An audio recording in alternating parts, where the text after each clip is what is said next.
3 centimètres. 3 misérables centimètres. Cela semble insignifiant, n'est-ce pas? Eh bien, pour Madame Eulalie, l'autoproclamée gardienne suprême de notre résidence, ces 3 centimètres de ma voiture dépassant sur la ligne, séparant nos propriétés, étaient pratiquement une déclaration de guerre. Et vous savez ce qui est le plus ridicule? C'est ainsi qu'a commencé la plus grande bataille de toute ma vie de retraité.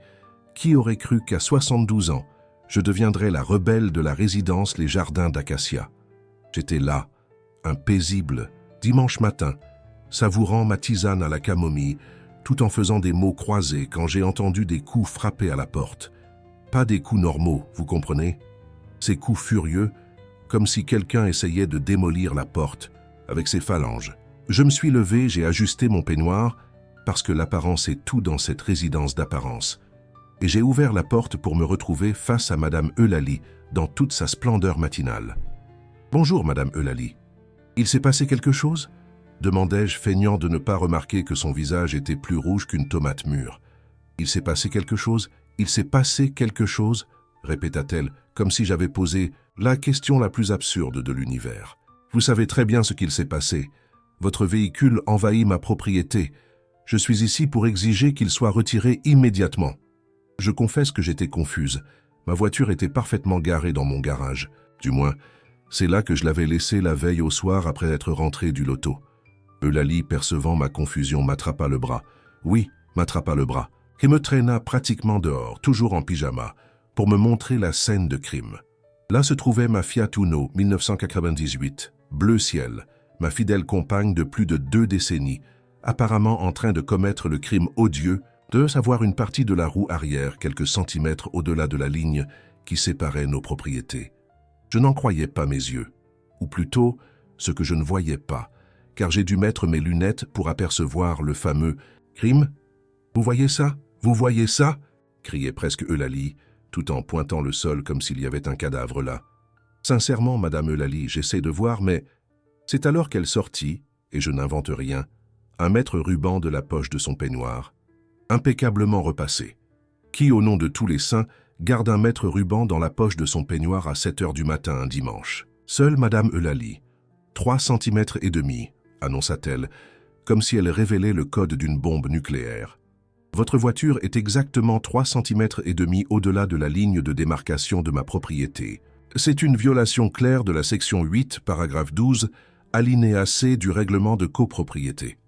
J'ai respiré profondément, très profondément, si profondément que j'ai probablement enfreint une clause sur la consommation excessive d'oxygène communautaire. Madame Eulalie, avec tout le respect que je vous dois, ce ne sont que 3 centimètres. Je promets de déplacer la voiture dès que j'aurai fini ma tisane. Son regard aurait pu geler l'enfer. Dès que vous aurez fini votre tisane, vous faites passer une infusion d'herbe avant le droit de propriété. Je suis choqué, absolument choqué. À ce moment, j'ai réalisé que j'avais affaire à quelqu'un qui n'avait aucune notion des proportions. Mais en bonne ingénieur aérospatial à la retraite que je suis, j'ai toujours préféré la diplomatie. Après tout, j'ai passé 40 ans à concevoir des systèmes où un millimètre de travers pouvait signifier un désastre.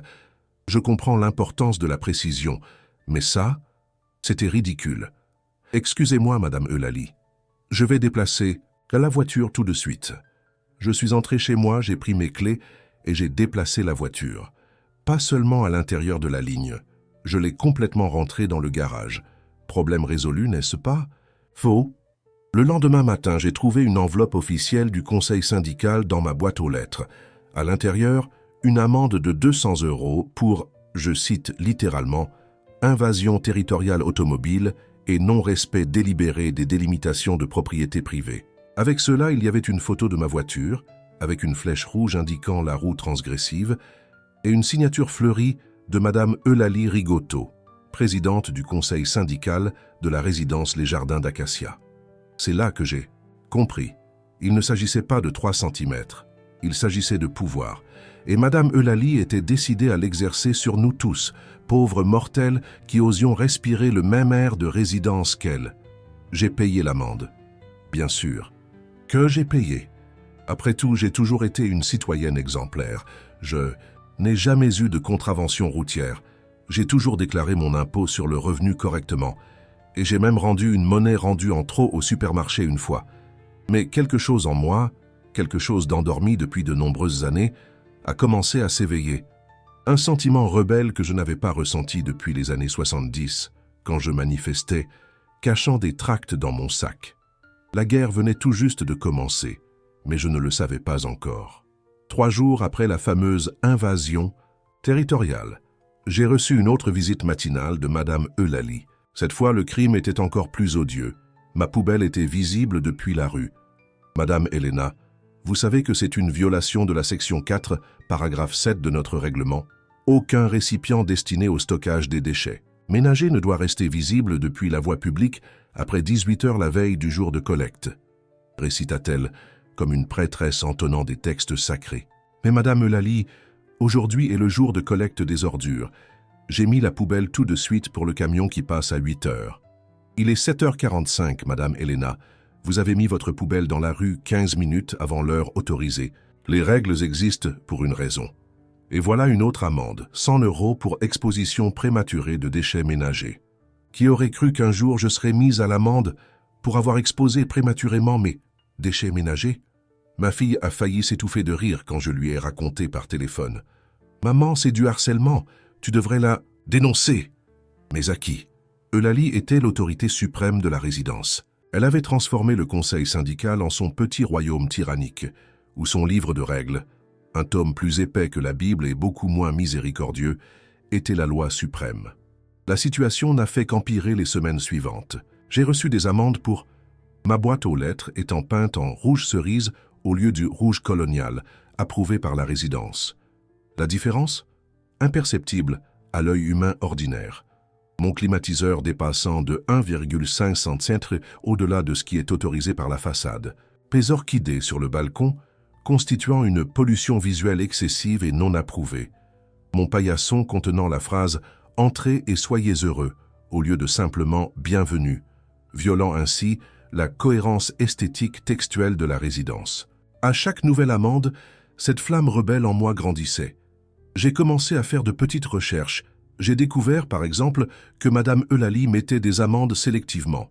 Son voisin d'en face, un avocat à la retraite, qui lui offrait occasionnellement des panettones à Noël, n'a jamais reçu d'amende, bien que sa pelouse dépasse fréquemment les 5 cm réglementaires. Intéressant, n'est-ce pas? J'ai aussi découvert qu'elle avait une fille étudiante en droit dans la capitale, et que toute son obsession pour les règles et les règlements était en réalité une tentative maladroite d'impressionner la jeune femme. « Regarde, ma fille, comme ta mère maintient l'ordre et la justice. » Ironique pour quelqu'un que j'ai surprise plus d'une fois, se garant sur la place pour personnes handicapées du centre communautaire, quand elle pensait que personne ne regardait. 4 mois de harcèlement incessant se sont écoulés. Mes économies de retraite commençaient à ressentir l'impact des amendes absurdes. Mes voisins, à l'exception de quelques courageux, évitaient de me saluer, craignant d'être associés à la rebelle de la poubelle, comme j'étais devenu connu dans les cercles sociaux de la résidence. C'est alors que Madame Eulalie a commis son erreur fatale. Elle a convoqué une réunion spéciale du conseil syndical pour discuter spécifiquement du problème Helena. Oui, mon petit jardin d'orchidées était devenu une affaire de sécurité de la résidence. La réunion aurait lieu le samedi suivant à 16 h, au centre communautaire. Tous les résidents furent convoqués pour débattre si mes fleurs, constituaient une menace pour la norme esthétique et harmonieuse des jardins d'acacia. C'est alors que j'ai eu une épiphanie, un moment de clarté cristalline, une idée si parfaite, si délicieusement rebelle, qu'elle m'a presque fait pleurer de joie quand elle a surgi dans mon esprit. Ce que Madame Eulalie ne savait pas, ce que personne dans la résidence ne savait, c'est qu'avant de prendre ma retraite, je n'étais pas une simple ingénieure. J'étais une ingénieure aérospatiale qui a travaillé sur des projets secrets pour l'armée de l'air. Et plus important encore, j'avais un permis de pilote toujours valide et un petit hélicoptère Robinson R-22 que j'avais méticuleusement restauré au cours des 3 dernières années.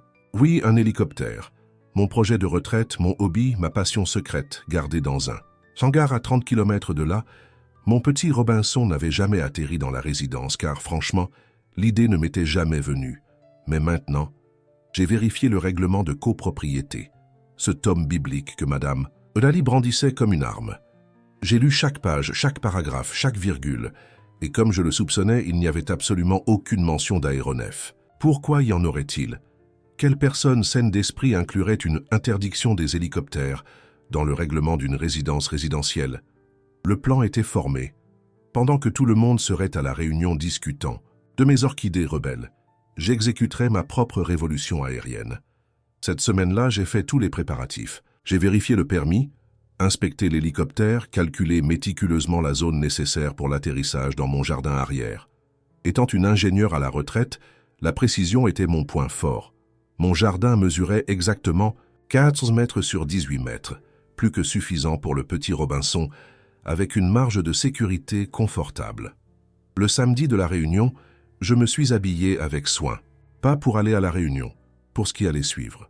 Pantalon kaki, chemise blanche, mon ancien blazer de l'armée de l'air, qui me servait miraculeusement encore, et même des lunettes de soleil style aviateur. Si j'allais causer un scandale, autant le faire avec style. Je suis sorti discrètement le matin, conduisant jusqu'au hangar. Là, j'ai préparé le Robinson, fait la vérification pré-vol et décollé. Le plan était simple, survoler la résidence exactement à 16h30, lorsque la réunion serait au cœur de la discussion sur mes plantes, et atterrir gracieusement dans mon jardin. Le jour était parfait pour voler. Ciel bleu, peu de vent, excellente visibilité. Quand je me suis approché des jardins d'acacia, j'ai pu voir le centre communautaire avec plusieurs voitures stationnées autour. La réunion était en cours, comme prévu. J'ai fait un survol initial, juste pour reconnaissance. D'en haut, la résidence ressemblait à un échiquier parfaitement organisé, avec ses maisons uniformes et ses jardins méticuleusement entretenus. Le petit royaume de Madame Eulalie dans toute sa gloire ordonnée. C'était l'heure. J'ai ajusté mon cap, réduit l'altitude et me suis préparé à l'atterrissage. Tandis que l'hélicoptère descendait, j'ai pu voir quelques personnes sortir du centre communautaire, regardant vers le haut, pointant du doigt. Le bruit des pales coupant l'air a dû interrompre l'importante discussion sur mes orchidées criminelles. J'ai atterri en douceur au centre de mon jardin, avec une précision millimétrique. J'ai coupé les moteurs et attendu que les pales s'arrêtent complètement. À travers la fenêtre du cockpit, j'ai pu voir une petite foule se former autour de ma maison. Des visages perplexes, des bouches ouvertes, des téléphones portables pointés dans ma direction. J'ai ajusté mes lunettes de soleil, j'ai ouvert la porte du cockpit et je suis descendu avec tout le calme du monde. J'ai salué la foule comme une reine revenant d'un voyage diplomatique. Bon après-midi à tous, j'espère ne pas avoir interrompu quelque chose d'important, dis-je avec un sourire mêlant innocence et triomphe. La foule était sous le choc. Mes voisins, ces mêmes qui me saluaient à peine craignant la colère de Madame Eulalie, me regardèrent maintenant comme si j'étais une extraterrestre qui venait de poser son vaisseau spatial. Et puis, fendant la foule comme Moïse ouvrant la mer Rouge, surgit-elle, Madame Eulalie Rigoto dans toute sa splendeur dictatoriale. Son visage, normalement pâle comme papier, affichait maintenant une teinte écarlate, qui ne figurait dans aucune palette de couleurs approuvée par la résidence. « Quel est ce non-sens » cria-t-elle, sa voix atteignant un registre qui a probablement enfreint les limites de décibels autorisées par le règlement. « Oh, Madame Eulalie, vous êtes ici? Quelle heureuse coïncidence. Je revenais justement d'une promenade. »« Promenade? Promenade? Vous venez de poser un hélicoptère au milieu de la résidence. Techniquement, j'ai atterri dans mon jardin, qui est ma propriété privée. C'est illégal. » C'était le moment que j'attendais. J'ai calmement sorti de la poche de mon blazer une pochette plastifiée. En fait, Madame Eulalie, j'ai vérifié auprès de la direction générale de l'aviation civile. J'ai ici mon permis de pilote valide, le certificat de navigabilité de l'hélicoptère et la documentation prouvant qu'il n'y a pas de restriction de trafic aérien dans cette zone. Quant au règlement de copropriété, et là je fis une pause dramatique. Je n'ai trouvé aucune mention d'hélicoptère ou de tout type d'aéronef. Je lui tendis les documents, qu'elle prit avec des mains tremblantes.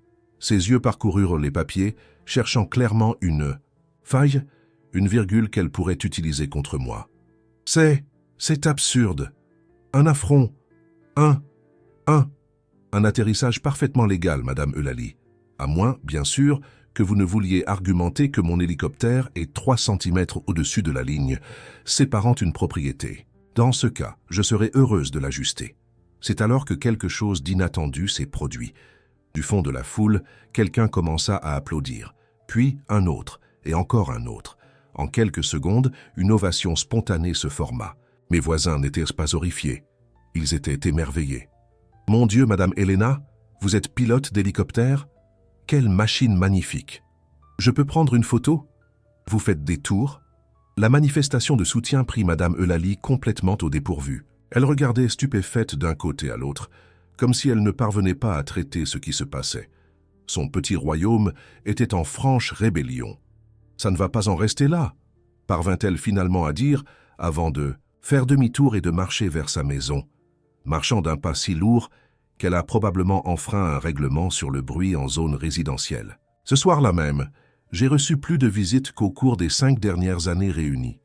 Des voisins que je connaissais à peine sont venus avec des gâteaux, des bouteilles de vin et même des fleurs pour compléter mes orchidées rebelles. Tous voulaient en voir l'hélicoptère de près, entendre des histoires de ma carrière en ingénierie aérospatiale et surtout partager leurs propres expériences sous le régime tyrannique de Madame Eulalie. J'ai découvert que je n'étais pas la seule victime.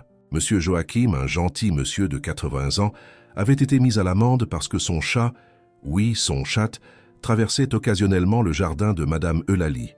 Madame Marthe, une veuve de 75 ans, était sur le point de vendre sa maison car elle ne supportait plus les amendes pour sa collection de nains de jardin, qui, selon Eulalie, constituait une agrégation disproportionnée d'éléments décoratifs nains. Les histoires se succédaient, chacune plus absurde que l'autre. J'ai réalisé que j'étais par inadvertance devenu le catalyseur d'une révolution au sein de la résidence. Et honnêtement, j'adorais chaque minute. Le lendemain matin, comme prévu, nous avons reçu la visite de 2 inspecteurs de la DGAC, Direction Générale de l'Aviation Civile. Clairement envoyés après une dénonciation anonyme, il n'est pas difficile d'imaginer de qui. J'ai montré toute la documentation. Ils ont inspecté l'hélicoptère et le lieu d'atterrissage, ont pris des mesures, ont pris des notes. Tout semble en ordre, Madame Helena, dit l'inspecteur le plus âgé, clairement impressionné. En fait, c'est l'un des atterrissages résidentiels les mieux planifiés que j'ai jamais vus. Vous savez clairement ce que vous faites.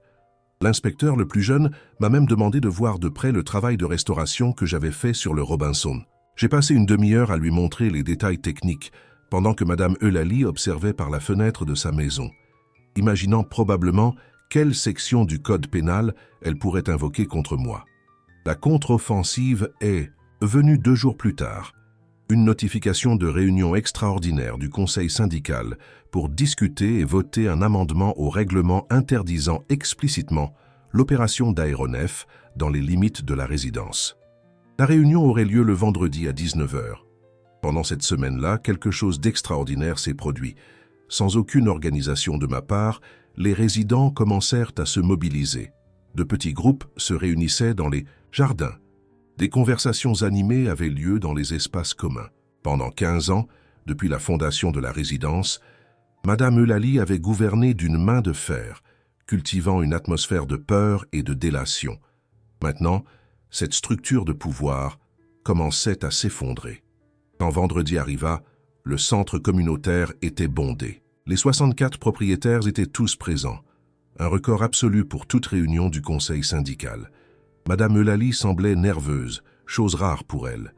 À ses côtés, une jeune femme bien habillée que je reconnus être sa fille, la célèbre étudiante en droit. La réunion commença ponctuellement à 19 h. Eulalie tenta de maintenir son ton autoritaire habituel, mais il y avait quelque chose de différent dans l'air. Les résidents ne baissaient plus les yeux quand elle parlait. Il n'y avait plus ce silence respectueux, presque craintif. Il y avait un bourdonnement constant, des chuchotements et même des rires étouffés. « Nous sommes ici pour voter un amendement à notre règlement », annonça-t-elle, essayant de paraître ferme. « Comme vous l'avez tous constaté samedi dernier, nous avons eu un incident sans précédent qui exige une réponse immédiate. » « Incident ? J'ai trouvé que c'était un atterrissage très bien exécuté », cria quelqu'un du fond, provoquant des rires généralisés. Eulalie s'éclaircit la gorge, visiblement mal à l'aise. La proposition est simple. Ajouter à la section 12 du règlement un paragraphe interdisant l'atterrissage, le décollage ou l'entretien de tout type d'aéronef dans les limites de la résidence. Avant qu'elle ne puisse poursuivre, Monsieur Antoine, un professeur d'université à la retraite qui participait rarement aux réunions, leva la main. « Avec votre permission, Madame Eulalie, avant de voter cet amendement spécifique, je voudrais proposer une question d'ordre. Nous devons discuter de la révision complète du règlement. Un murmure d'approbation parcourut la salle. Ce n'est pas à l'ordre du jour, commença Eulalie, mais elle fut interrompue. Selon nos propres statuts, tout résident peut proposer des sujets à voter s'il est soutenu par au moins 20% des propriétaires, continua M. Antoine. Et j'ai ici une pétition avec 45 signatures demandant une révision complète de notre livre de règles et une nouvelle élection pour le conseil d'administration. Le visage d'Eulalie perdit toute couleur. À ses côtés, sa fille semblait mortifiée. La jeune avocate était en train de témoigner de l'effondrement de l'empire de sa mère en temps réel. C'est une conspiration, une trahison. Oh, en fait, Madame Eulalie, c'est de la démocratie, répondit calmement M. Antoine. Quelque chose que nous ne voyons pas beaucoup par ici ces dernières années. Le vote qui suivit fut écrasant. 58 voix pour la révision du règlement et de nouvelles élections, 5 contre et 1 abstention, la mienne, car j'ai trouvé juste de rester neutre puisque j'avais été le détonateur de tout. Ce soir-là même, un conseil provisoire fut élu pour mener le processus de révision, avec M. Antoine comme président par intérim. La première décision du nouveau conseil: annuler toutes les amendes en suspens émises par la gestion antérieure. Madame Eulalie quitta la réunion sans dire un mot, traînant sa fille avec elle. Son visage était un masque de fureur et d'humiliation. J'ai ressenti une pointe de pitié, mais je me suis vite souvenu des dizaines d'amendes absurdes, du harcèlement constant, des nuits de sommeil perdues, à m'inquiéter de quelles règles imaginaires j'aurais enfreint cette fois-là. Une semaine plus tard, un panneau « à vendre » apparut dans le jardin de la maison de Madame Eulalie. Mais avant de partir, elle me fit une dernière visite. Elle était seule cette fois, sans sa pochette de notification, sans son maître ruban, sans son arrogance habituelle. Elle semblait plus petite d'une certaine façon. « Vous avez détruit tout ce que j'ai construit dans cette résidence, dit-elle, sans préambule. Ce n'était pas mon intention, Madame Eulalie. Je voulais juste défendre mon droit de vivre en paix. La paix. Vous savez ce qu'est la paix? La paix, c'est l'ordre. La paix, c'est la structure. La paix, ce sont des règles claires que tout le monde suit. Peut-être. Mais la paix, c'est aussi le respect mutuel. C'est comprendre que tout n'a pas besoin d'être contrôlé. Qu'à la fois 3 centimètres ne sont que 3 centimètres. Elle me regarda longuement. Vous ne savez pas ce que vous avez fait. Vous venez d'ouvrir la porte au chaos. Bientôt, cet endroit sera méconnaissable. Ou peut-être. Est-ce plus humain, Madame Eulalie? Plus vivant. Elle fit demi-tour pour partir, mais s'arrêta à la porte. Juste par curiosité. Pourquoi un hélicoptère? De toutes les façons possibles de me défier, pourquoi avez-vous choisi celle-ci? Je souris.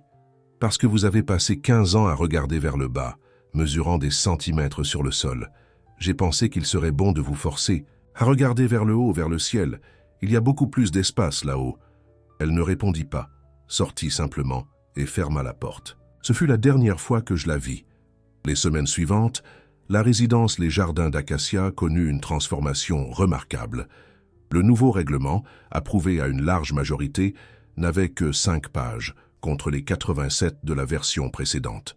Les règles se résumaient à l'essentiel: respect mutuel, ne pas faire de bruit après 22 heures, maintenir les espaces communs propres et contribuer financièrement à l'entretien de la résidence. Les clôtures basses qui séparèrent les jardins, ces mêmes qui rendèrent possible de mesurer les invasions de 3 cm, commencèrent à être remplacées par des haies vives, des arbustes fleuris qui brouillaient les lignes de démarcation au lieu de les souligner. Les enfants recommencèrent à jouer dans les rues sans peur d'enfreindre une règle obscure. Les nains de jardin proliférèrent. Les pelouses poussèrent au-delà des 5 cm réglementaires. Le monde ne s'est pas écroulé. Quant à mon hélicoptère, il gagna un petit héliport officiel dans le parc central de la résidence. Les dimanches, quand le temps le permet, j'offre de petits vols panoramiques à mes voisins. La file est toujours longue, surtout parmi les enfants. La maison de Madame Eulalie resta à vendre pendant des mois. Personne ne voulait l'acheter, non pas parce qu'il y avait quelque chose de mal avec le bien, mais parce qu'il courait une rumeur qu'elle était maudite par les règlements. Finalement, le nouveau conseil proposa de la transformer en espace communautaire, avec bibliothèque, salle de jeu et un petit café. La proposition fut approuvée à l'unanimité. Et le plus surprenant, la fille de Madame Eulalie soutint l'idée, loin de l'influence maternelle, La jeune avocate se révéla beaucoup plus raisonnable que sa mère. Elle me contacta même pour s'excuser du comportement maternel et, étonnamment, demanda à voir l'hélicoptère qui avait causé toute la confusion. « Ma mère a toujours été comme ça », me confia-t-elle pendant notre vol, obsédée par le contrôle, par dominer chaque centimètre autour d'elle. Je pense que c'est de la peur, au fond. Peur que si une règle est enfreinte, tout s'écroule. « Et qu'en pensez-vous maintenant, en voyant la résidence d'en haut ?» demandai-je, tandis que nous survolions les jardins d'acacia à 500 pieds d'altitude. Elle observa un moment les maisons, les jardins maintenant plus colorés et divers, les gens se réunissant librement dans les espaces communs sans peur d'amende ou de représailles. Je pense que c'est plus beau comme ça, plus réel, moins comme un modèle réduit et plus comme un lieu où les gens vivent réellement. Je souris, c'était exactement ce que je pensais. Une année complète s'est écoulée depuis l'incident original des 3 centimètres. La résidence est méconnaissable, dans le meilleur sens possible. L'ancien centre communautaire, autrefois principalement utilisé pour des réunions disciplinaires, abrite maintenant des cours de yoga, des clubs de lecture et même un groupe formé par des résidents à la retraite. Oui, je joue de la batterie à la surprise générale. La bibliothèque dans l'ancienne maison de Madame Eulalie est un succès. Curieusement, la section de livres techniques sur l'aviation et l'ingénierie aérospatiale, dont de ma part, est l'une des plus populaires, surtout parmi les enfants de la résidence. Quant à moi, je n'aurais jamais imaginé qu'à 72 ans, je deviendrais une sorte de célébrité locale. La Madame l'hélicoptère, comme certains enfants m'appellent. Je confesse que j'aime le titre, bien mieux que la rebelle de la poubelle. Dimanche dernier, nous avons organisé le premier jour de la communauté au jardin d'Acacia. Un événement ouvert non seulement aux résidents, mais aussi aux visiteurs. Il y avait de la musique live. Oui, notre groupe de retraités s'est produit. Des plats typiques préparés par les résidents eux-mêmes et bien sûr des vols panoramiques dans mon fidèle Robinson. Pendant l'événement, une dame âgée que je ne reconnaissais pas s'approcha de moi. « Vous êtes Elena, celle de l'hélicoptère, n'est-ce pas ?»« Oui, c'est moi. On se connaît ?»« Pas directement. J'habite dans la résidence Les Beaux-Arts, de l'autre côté de l'avenue. Vous savez, nous avons une présidente du conseil syndical très similaire à votre ancienne. Comment l'appeliez-vous ?»« Madame Eulalie, répondis-je, essayant de ne pas rire. Voilà. Eh bien, notre Eulalie nous rend la vie impossible depuis des années. Amende pour tout, règles absurdes, surveillance constante. Je suis venu aujourd'hui non seulement pour la fête, mais pour demander un conseil. Quel genre de conseil ? Demandai-je, imaginant déjà où cela allait aboutir. Elle se pencha, baissant la voix comme si elle partageait un secret d'État. Où puis-je acheter un hélicoptère d'occasion en bon état ? Je ne pus retenir mon rire. Je ne pense pas que vous ayez besoin d'aller aussi loin. Parfois, tout ce dont nous avons besoin, c'est de courage pour dire non, pour fixer des limites, qu'elles soient de 3 cm ou non. L'hélicoptère a certainement aidé, n'est-ce pas ? Je lui fis un clin d'œil. Ce fut une touche dramatique que je recommande seulement dans les cas extrêmes. Mais si ça en arrive là, eh bien, je connais un excellent instructeur de vol. Observant la résidence ce jour-là, les enfants courant librement, les personnes âgées discutant sur les bancs du parc, les jardins luxuriants sans se soucier des règlements esthétiques, j'ai réalisé combien de chemin nous avions parcouru depuis ce matin de dimanche où Madame Eulalie frappa à ma porte avec son mètre ruban. 3 centimètres, 3 misérables centimètres ont déclenché une révolution qui a transformé non seulement une résidence, mais la vie de dizaines de personnes. Une révolution pacifique, pleine d'humour, qui nous a rappelé que les règles existent pour servir les gens et non l'inverse. Quant à ma vieille Fiat Uno bleu ciel, la cause de toute cette histoire, elle est toujours là, fidèlement stationnée dans mon garage. Mais maintenant, occasionnellement, je la laisse stratégiquement positionnée exactement 3 cm au-delà de la ligne de démarcation, maintenant transformée en un beau parterre de fleurs, comme un petit monument à la rébellion que nous devons tous cultiver, même à 72 ans. Car au bout du compte, la vie est trop courte pour être mesurée en centimètres. À moins, bien sûr, que vous ne construisiez un hélicoptère. Dans ce cas, chaque millimètre compte. Croyez-moi, je suis ingénieur.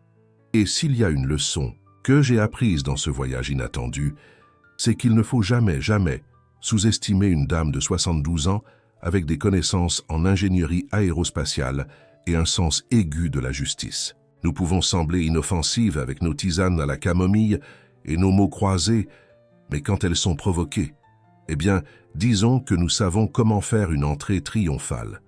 Alors, la prochaine fois que quelqu'un vous pointera du doigt à cause de 3 misérables centimètres, rappelez-vous, parfois la meilleure réponse vient d'en haut, de très haut. Et ça fait un bruit d'enfer quand ça atterrit au milieu de votre jardin.